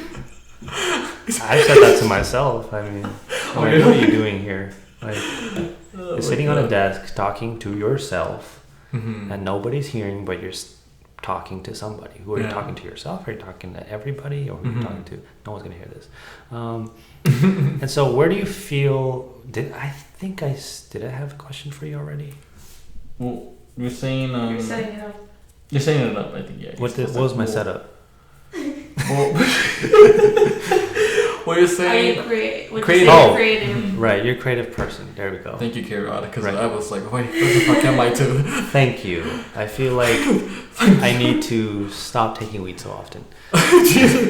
You think that's killing our brain cells? I don't know. I think it fucks you with your memory if But you we're take gonna it too take some often. after this anyway. Yeah. Anyway, we want to say thanks to K-Rod. We'll be like Yes. this. We're gonna do this. Exactly. So we won't even say thanks, K-Rod. We'll do this. This is our signal to let you know. Yes. I'll take it. So it's in the future, so we don't have to. If we want to So you enter, have to say it. Well, I guess no, we have to say it, but I'm just saying like we don't have to. enter the Buddha state. That's The what Buddhist state, really. Yeah. So you're a creative person, but you dabble in a lot of creative things. You do painting. You've exhibited some art. You know, I'm just gonna stroke all of your dicks right now, because you have many. Because you want a rich life. You want many dicks all at once. Okay. all one. Some in your hands, some in your feet. In between your toes. Between the toes. And you just you kind of do one of these Spirit things. fingers. Spirit fingers on 10 cocks. Oh, Let me see. 1, 2, 3, 4, Yo. 8 cocks. Sorry. Insert the dicks. Did you how explicitly did you imagine the dicks just now? 70%. Okay. I'm like, is there? I just think they're too. They would be too big Large. to fit. Yeah. Yeah. They won't fit Asian dicks. unless there's. Yeah, cheap joke. Take it back. Edit it out. It's already in there. Creatively, acting. You do acting, right? You've done. Are you comfortable talking about the shoot you had quite some time ago, pre-quarantine? You were on a TV show. Oh, like an extra? Yeah. Are you comfortable talking about that? Yeah, we can talk about it. Yeah. Can I say the name of the? Yeah. Okay. Oh, you can talk about it. Yeah. All right. So you're on an extra on 13 Reasons Why, right? It's a Netflix series. Did you look up the episode? Do you know you're on it? I was like, for sure I'm not gonna be on it. I wasn't on it. I mean, probably I was. It was my shadow, if anything. My shadow in the because they shot a night scene, Right. And you could see the mansion, right? But there was curtains, right? So there's people like in the silhouette dancing, right? Let's talk about that a little. 13 Reasons Why. Yeah. Just don't lean so much on Okay. those TV. You can scoot in if you need to. So you don't get cut off. Yeah. You're looking good. Don't worry about it. Eyebrows on point. Let's go. That's not point. Yeah. Oh, we're gonna go back to it? Yeah. I thought we were gonna take a little break. I'm like over here like. Are you tired? Are you exhausted? Pretend break. No, I guess we go. No. Okay. 13 Reasons Why. You were an extra on it, and they were saying, we need this type of person, and you were like, I raised my hand, right? Well, it's just like it's an easy process, to be honest. It wasn't too much. I mean, they probably do look at your headshot because you have to submit like there's basically a form on this website, my casting file. You have to, there's openings for it basically, and you submit your application. And you already have an application prior to like all these openings that you see on the feed of mycastingfile.com. Right. And I looked it up. And I heard about it too by a mutual friend of ours. I'll tell you later. And he was just saying like, oh yeah, like they're looking for people right now because it's in the Marine area. I know you do acting. They're like, why don't you try it out? I'm like, oh, I guess it wasn't like a thing that I really wanted to do, but I was like, let me try it out. I saw the opening, so I just applied, and they hit me back probably like a week after. They responded back to me and they said, well, they just like had the whole, it was like an automated kind of message, but I guess they chose me and they're like, oh, just make sure to wear this, make sure on set, like little things that you have to do like while it's live when they're shooting. You gotta make sure you don't talk to the producer, you don't talk to the director. There's many little things like that, basically, just disclaimers too. Yeah.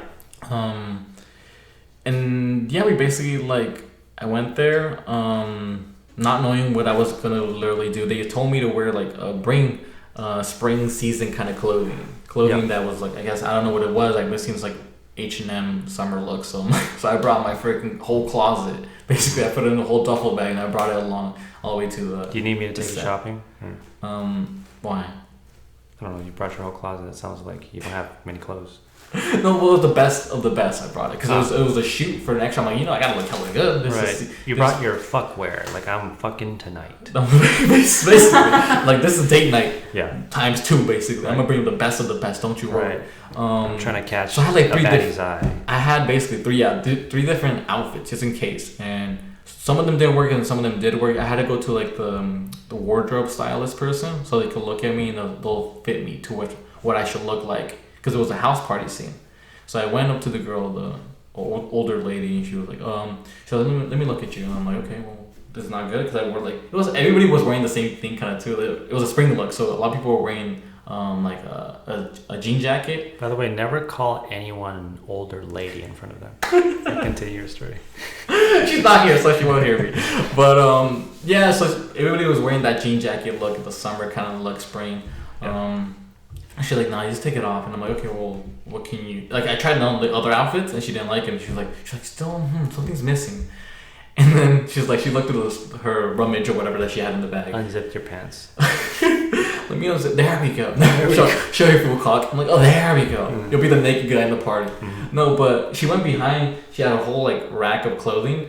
And she went through them, and she picked out the most, like, one that I didn't thought was going to be... She picked out a Letterman jacket. Letterman, like basically a varsity jacket. It was the main team of the show or whatever. Right. It was a rival team. It was actually the rival team varsity jacket. And she put it on me and she put this little hoodie on top and she's like, yep, that's the one. Wow. And I'm like, I'm basically a freaking jock, basically, to her. Right.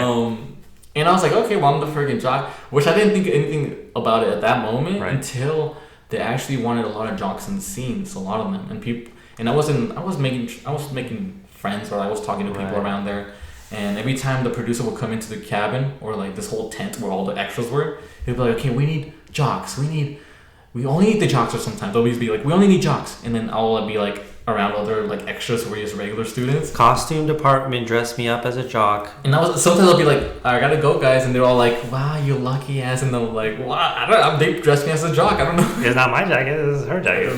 They put me as that, so. And I went into a lot of the scenes. I guess I will see how they were like shooting.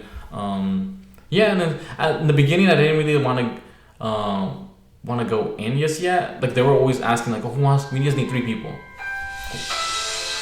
I'm so sorry. I'm silent.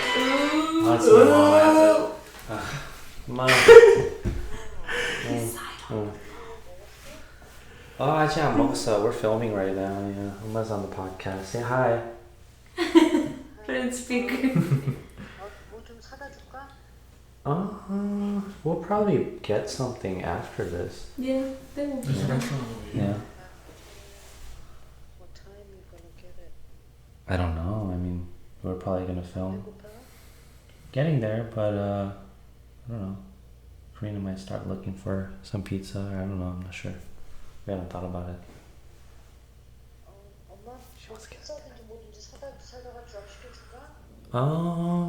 We don't have to. I mean, we're gonna. We'll be fine. Yeah, Corinne says we'll be fine. Because we don't know how long this is gonna take. I know, but we're all close. We can hear it. We can all hear it. The camera can hear it. Yeah. Yeah, it's okay. Yeah. Say thanks. Thank you. I mean, I can, but we don't have to. Because we might be another hour, maybe 30 minutes. I'll probably wrap up. Yeah. I mean, we'll probably film another 33 minutes at this point. Yeah. Okay. Yeah, it's okay. Doesn't matter either way. We'll figure it out. Okay. Bye. Alright, we're cutting all of that. I like how you slide like recreating a notice. You're like. I don't know. No, didn't I? Well, dude, I don't know if you heard though. No. I feel like he answered and he was like, oh. It's funny. Like, I don't think I swiped the thing yet. Yes, yet. We'll have to do a playback because you were still. Were you playing? Zoom into my finger.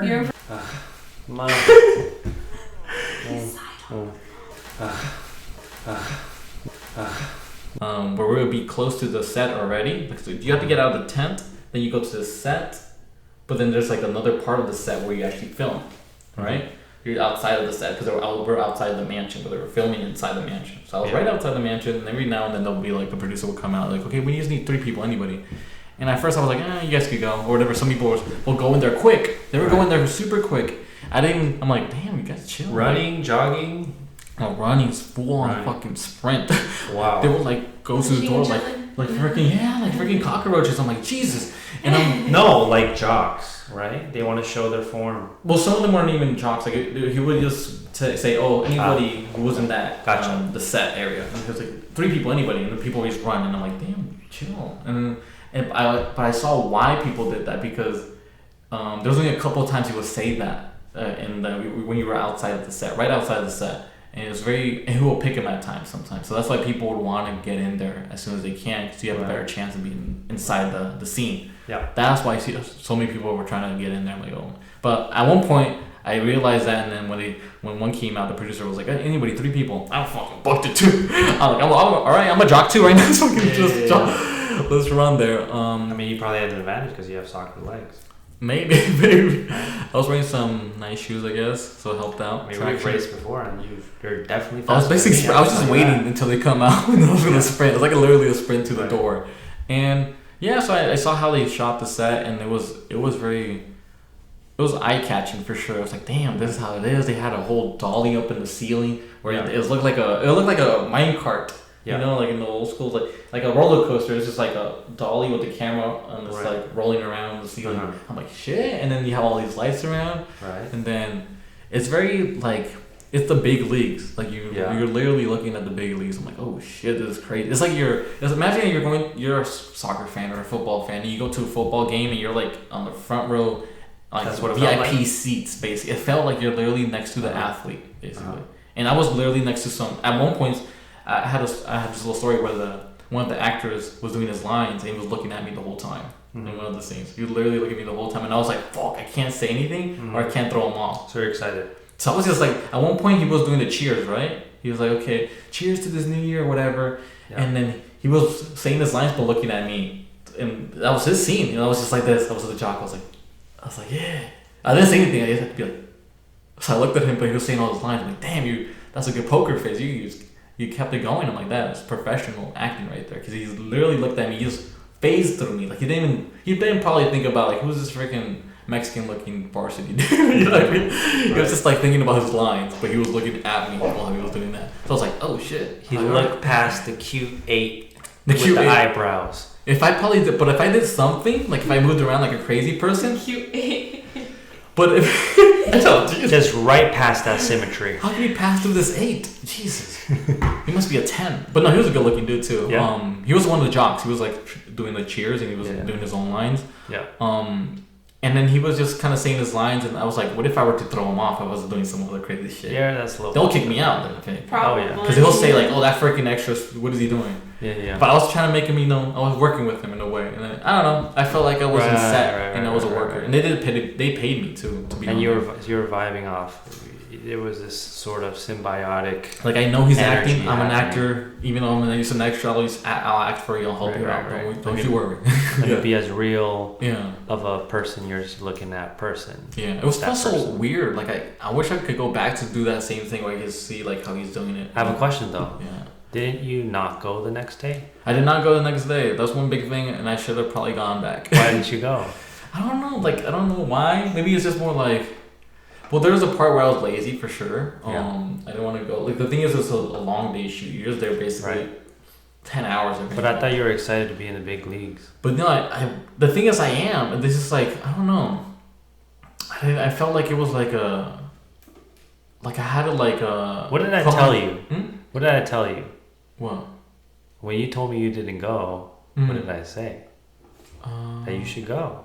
They should go. Yeah. And me and Ving, my other friend that's into acting, we were making the fuck fun out of you because we were trying to make fun of you basically because we knew you were doing the wrong thing by not going. Yeah, I'm like I should have gone though. Like not thinking about it, I'm like I would have told myself that. Even though the thing is that the main kind of reason I didn't go was also because I felt like this kind of high school vibe. I was one of the older ones there too, and then I felt like somehow I was trying to kiss ass somehow. I didn't want to kiss ass too much, but you basically have to in that kind of sense where you have to like, pick me to be in the scene or whatever. So I didn't want to do that. So I was like, but the thing I regret was that I could have gone back there to at least talk to some more people and got more connections. That's the thing that I regret only. Okay. The other parts was like, I don't care if I was in the scene, to be honest. I don't really care about that part. It's more like if I got the connections and I talked to the right people. That's the main thing that kind of like, damn, I should have stayed there. I should have stayed there for another day. At least I could have done one more day. I don't think I could have done a lot more, but one more I could have done. But yeah, that's what I felt. So I know I'm not. I don't know. Like I've made one connection, right, because of my dad, and he's inviting me to all these shoots. Would you be willing to go with me? Oh fuck yeah! I mean, I'm willing to go. Because he basically sets up a lot of these events, plans the events, and gets booking or lets people book them, right? And so he's willing to bring me in. He says, "Oh yeah, bring all your friends that you." I'll come, yeah. And he wants to like do other projects, pertaining to Chinatown and whatnot. But he's also inviting me to all these other more professional shoots that I've never experienced before. So if you're interested, yeah, because I was trying to go it was this past Sunday, and I was like, damn, I wish I could have gone, because it reminded me of when I was in the extras, and I was like, damn, I want to go for sure, but I was working, so I'm like, fuck, I can't just get out. Maybe we can meet another primo, right? Yeah, you can meet another person. I'm telling you.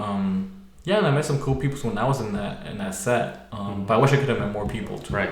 Or at least people I met people who were like, I guess, that like kind of act, but were fully serious into it. So I wish I met someone there who was really fully. Good. I just like meet them, but like talk to them a little bit, but not really like meet them. Okay. I mean, like connect or like have exchange information, basically. Right. Yeah.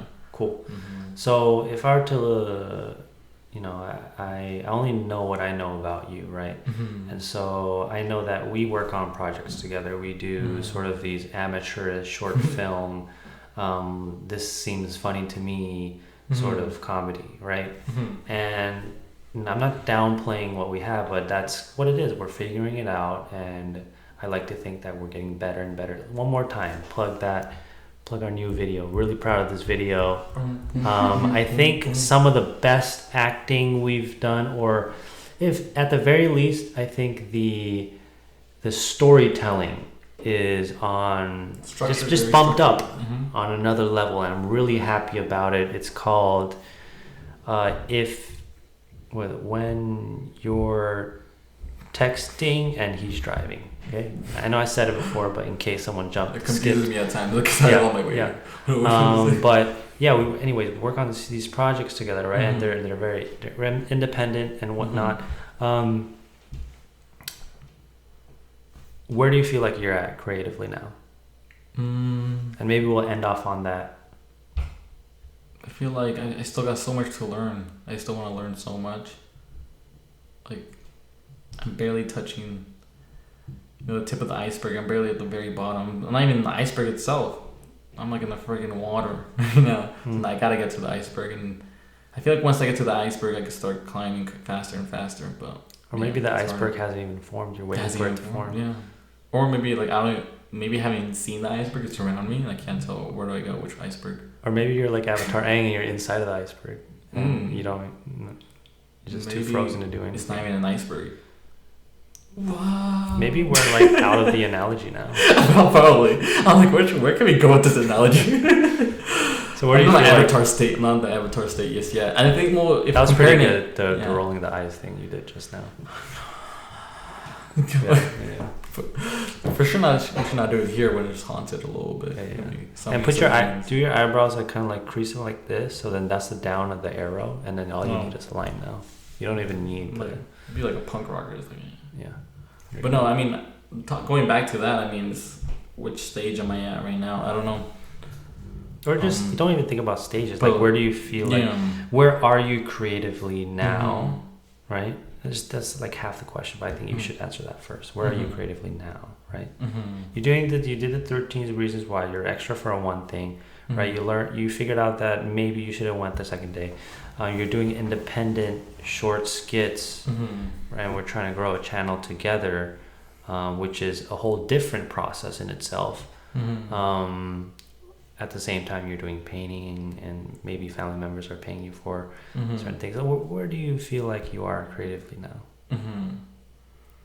Hope I didn't just answer that question for you. But I just said the literal. Yeah. And I want you to think about like more. I don't know what it means to you. I feel like I said, I have to learn a lot more. I feel like I have the right tools right now, you know. But the only way to get be better is to challenge myself, and I want to challenge myself every time I go into a new project. I don't want to make it easy on myself, and because I feel like I am creative, but it's also kind of just pushing those boundaries, pushing ourselves. Like if I don't want to go step back, you know. I want to keep getting better every time.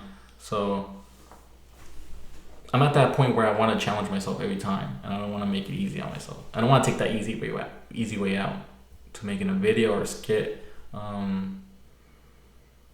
But I am at that, I guess, I don't know, stage, or that's where I am creatively. Like I want to challenge myself every time, and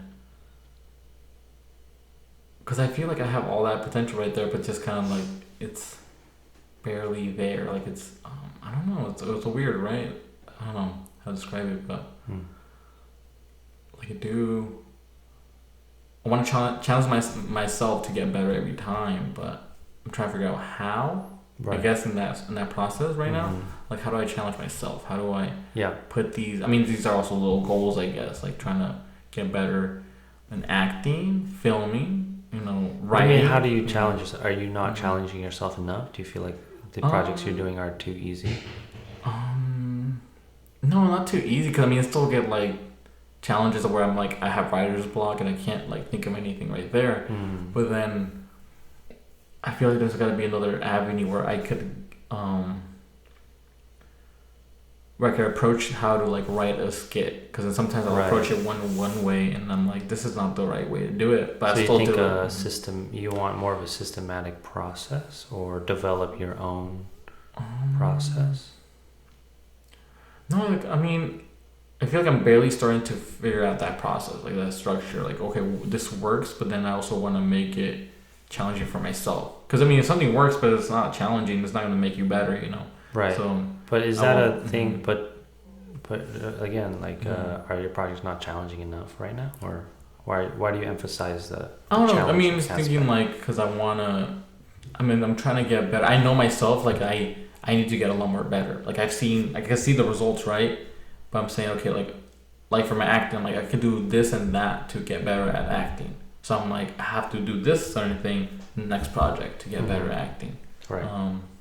So kind of like an aspect like that. Like you're saying you are doing that, or you want to do that? I'm doing that right now. Like I want to challenge myself like that. Because there's so many ways you could act, right? And there's so many ways you could do a scene. But I guess I want to challenge myself, like especially right now. Like I want to challenge myself into being different characters in acting. Because in acting, you don't want to the ideal person is, or actor is that you are good at with all different types of characters. Because sometimes you could be stuck in to be one certain character, like a jock your whole time. You could be that person who like a very goofy character your whole life.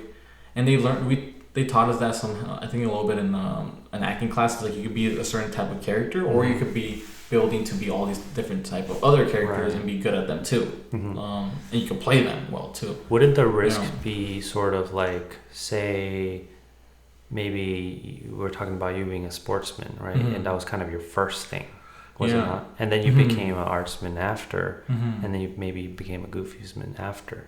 So what if you try to do all of those things at the same time? Wouldn't that be a bit harder? Wouldn't it be harder to learn every single thing at the same time, rather than let me do one thing and then those skills are going to carry on to the next thing? You know, that sounds like more of a natural progression to me. What do you think? What's your take on that? You're saying like not be like certain different characters, you just be one.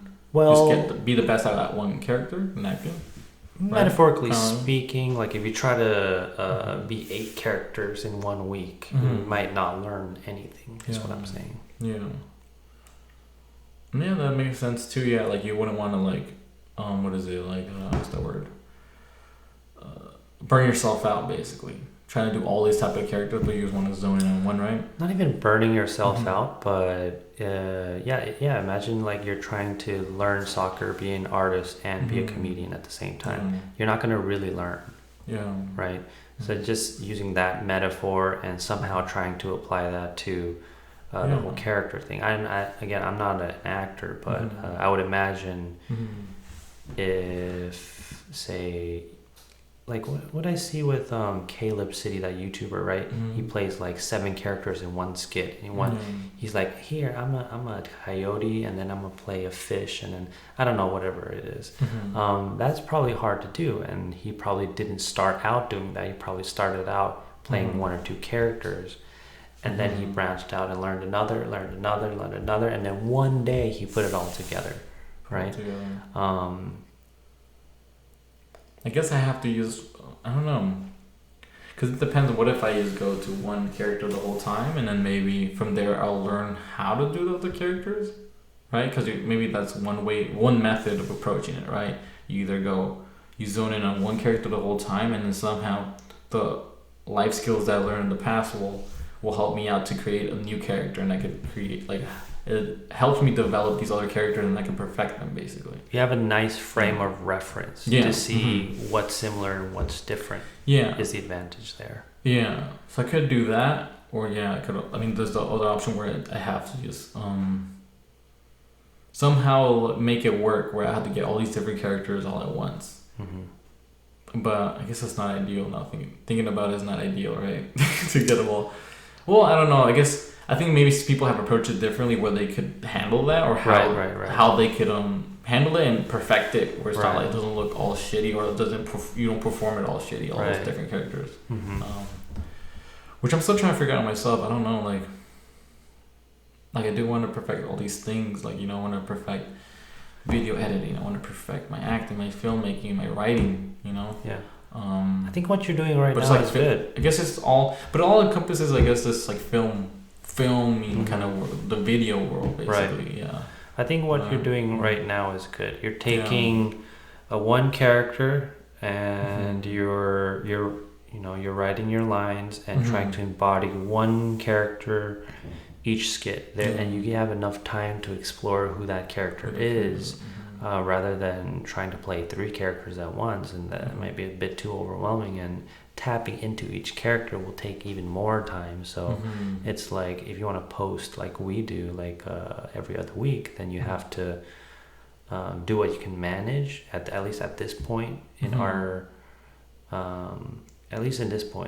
creative I don't know, journey, whatever. That sounds corny, but you know what I mean, right? So I think you're doing the right thing. I just think you need to do more of it. I think we've really only made we make skits every 3 weeks, not a lot, right? So we've only done that maybe 5 times, a handful. So it's understandable that we're we're struggling with the idea of I'm not as good as I wish I am, but it's just doing more of it, and then later on you can expect more from yourself, because I think it's kind of like drawing, right? I used to draw, not one of the best, but I was at a point where I was like, ooh, I suck, but I was just having fun with it. And then I was like, I got to a point where I was like, ooh, I'm technically a bit more proficient. But then I compare myself to all these people on Instagram. They're not just proficient, they're geniuses, is how I see it. But what happens is, I didn't see that at first. I wasn't comparing like that at first. You know why I started comparing? Because I developed my eye. My eye becomes trained faster than my hand. So what happens with the acting thing is that you see all these other skits, probably, I don't want to put words in your mouth, but you've seen quality stuff that you think I have that in me. But that's because you've developed your taste, I think. So your taste is far more, let's say, sophisticated than your skill or ability. But it means that you can see that. Right? It just takes more repetition for your hand to get as good as your taste or your eye. It's like I think of it like a tutorial, like how to fix a part of your car or whatever. Like eventually, like you're seeing this tutorial many times. You've probably seen it like 3 times before you actually do it, and you're like, okay, let me fix it, right? So I watched it 3 times already, the video. I think I could do it. So you do it, and then you mess it up. And you're like, fuck, well, what did I miss? So you could go back at it again, you go back at it until eventually you're like, oh, this works for me. Like the tutorial said to do this, right, and it works for that car or whatever, in that method. But then I did this and it worked for me, so I'm like, what? So it's kind of like that. Like I see something and I'm like, okay, well, that works for them, but I have to tweak it for me. I have to tweak it for myself. Yeah. And that takes repetition and figuring out and problem solving. Yeah. Yeah, I mean, I'm probably have to do a bunch of them, a bunch of skits, hopefully, and not too many, where I find, I guess, as corny as it sounds, myself. I find myself, but, you know, like I find who I could truly be, like who the best potential, I guess the best ideal actor or character that I can make, you know. Right. Yeah. And I think it's always important to have feedback, and I think at least, and I don't think we do it enough, is have little critique meetings. You said you like the acting, right? And yeah. Skit. Like I'm looking at myself too. I'm like, damn, dude, I don't like my acting. You don't like it? I don't like myself. I mean, you're good, of course, and you're like, I can see yours as good. I mean, because I know you as your character, right? But like I could do a lot better. I'm like, I think so too. I don't know. I'm the worst, as they say. Like you're your own worst critique, right? So right. Kind of like that. I'm like, I'm looking at myself. I'm like, I don't like looking at. I'm like, I could do a lot better. Why did I do it like this? I could do it like this. Yeah. There's a thing with you about. I think it's a cadence. Cadence, something to do with the lines. I can't quite figure out with you, and it's partly my fault as the director. And I feel like directing somebody. You can direct a great actor, and have a shitty performance, right?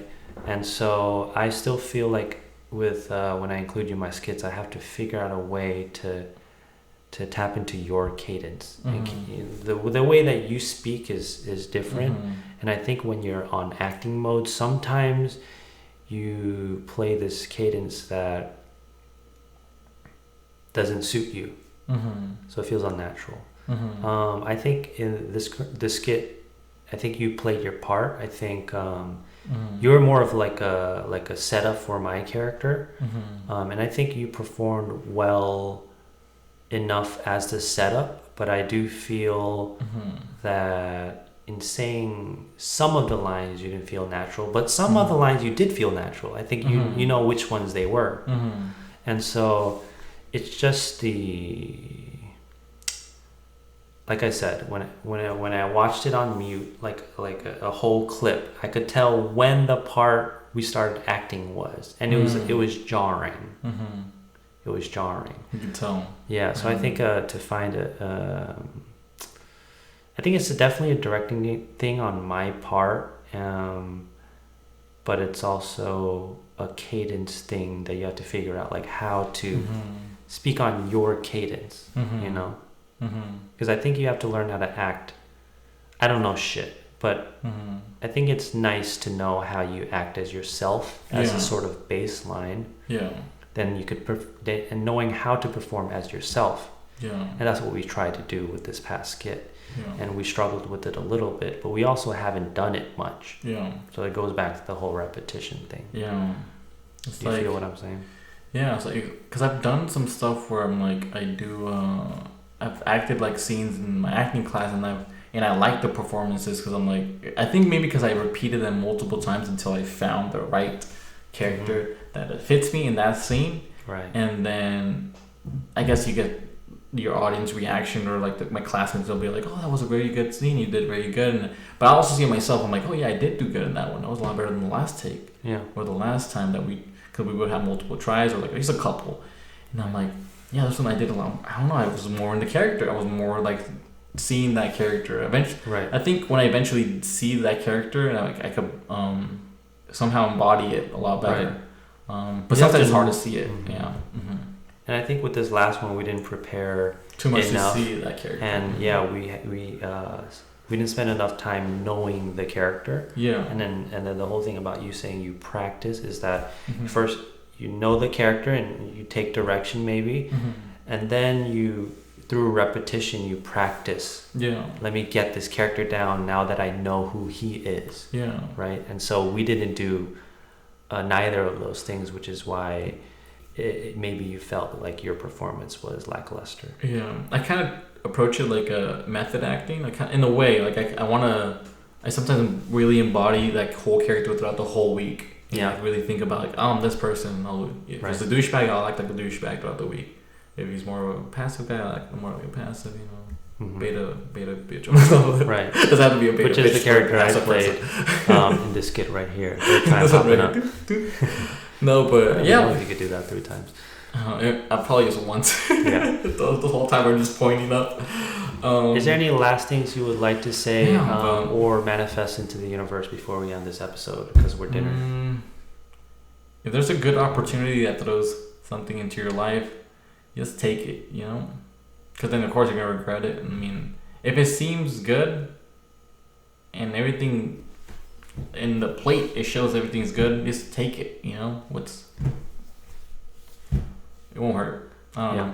Okay. I'm just bringing it back to the that makes sense. You know? Let's do a final thing. I want this time. Let's see. What's a fun thing we could do? Like we're doing some reactions. I want to do one last one before we end the podcast. Let's do. We just won an Oscar, maybe. You don't want to be too loud. It's kind of late. Yeah, not an Oscar then. Let's because we're gonna go crazy. I mean, you found $1,000 in the ground. No, that's boring. I'm thinking like. I'm thinking like we killed somebody, maybe. Jesus. Oh shit. Okay, let's say we both killed somebody. We both killed someone. Yeah. The same person. We both killed the same. What if you just came to Armando time, you killed someone, and you want him to help you? Okay. All right. Countdown, please. And this is how we're gonna end it. Okay. Oh, that's weird. Can't come out of a murder scene with yellow sunglasses. Good, I mean. Hey, that's how they trusted you. There we go. Alright. Okay, fuck it. 10, 9, 8, 7, 6, 5, Waiter. 4, 3, 2. Waiter, he's here now. Waiter. Yeah, I got a table for 2 over here. Jeremy, come over here. Got a table. You ready to go? Ready to brunch a little bit? I'm hungry as fuck, to be honest. What's up? Are you ready to eat? I can't eat right now. Why not? You good? Can we go somewhere more private, do you think? You gotta take a shit or what? No, there's too much people going on. You good? I don't know, should I text it to you? Someone I don't know how to what happened? So there's this altercation going on, and I think I didn't mean to hurt. I didn't mean to, but like he was threatening me. And what are you telling me? What are you? He was threatening me, and he did self-defense and he's dead. Who's that? Wait, you're messing around, aren't you? My uncle. I killed my uncle. You literally killed him? Yeah. You need to get out of here. And scene. That's the thing. All right. There we go. I don't know. Not bad. It is what it is. I mean, that's how I would react. Your uncle. Out of all people. Yeah. You know. Oh my I'm god. not a random person. I know. You're not a random person. And then the subtitle says least favorite family member. Yeah. Oh no. Just kidding. Oh no. I have a lot of uncles. They don't know which one it is. I guess. All right. Oh my god. That's the Alright, episode. guys. How did I do? Did I do good? Mm-hmm, that was Alright. good acting, yeah. No, I'm talking about as the podcasting. Okay. Oh. Do you feel good as a podcast guest? Do you feel like? Oh yeah. Would you want to come back? comfortable. Would you want to come back to the podcast? Yeah. There's Yeah. some interesting, riveting questions. Yeah.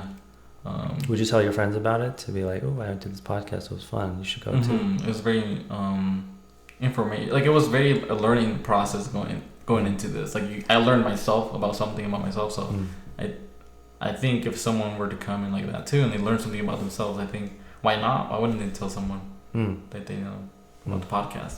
Hell yeah. All right. That's the episode, ladies and gentlemen. It was really fun.